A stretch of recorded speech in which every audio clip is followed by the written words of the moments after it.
Sveiki Norvegijos lietuviai. Šitą nuostabią dieną noriu parodyti jums kelis būdus, kaip galite sutaupyti pinigų. Tai pirmas būdas. Niekam nepaslaptis yra išmanus telefonai, išmanios planšetės ir iš vis išmanus šis pasaulis, kuriam yra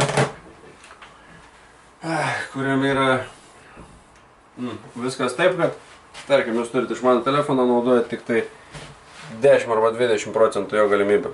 Sugebat paskambinti, panaršyti po Facebooką, susinstaliuoti kokį žaidimą, nusifotkinti ir viskas.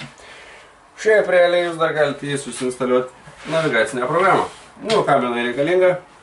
Jinai reikalinga tam, kad kada nors, kai atsirasit kokiam nors keliui, kuriam neturėsite internetą arba pinigų internetui, jūs nepaklystumėte ir galėtumėte ją naudoti, nenaudodami internetą.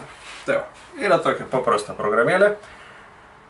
Vaigo Primo vadinas. Su šitą programėlę galite keliauti ir su fūra, ir su lengva, ir veždami kontrabandą ir visai kitaip. Numatysit ir 3D pastatus, ir lietuvių kalboje, ir viskas paprasta ir aišku, kaip 5 kapeikas, kaip sakant.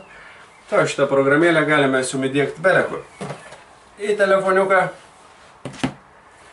Va štai tokį planšetuką, ar iki tokį didesnį, kokį jūs ten beturėtumėt, labai paprastai. Tik šit ir turit. Ir visą tai galėtumėm padaryti, būdami Norvegijoje, per kokią valandą maksimum.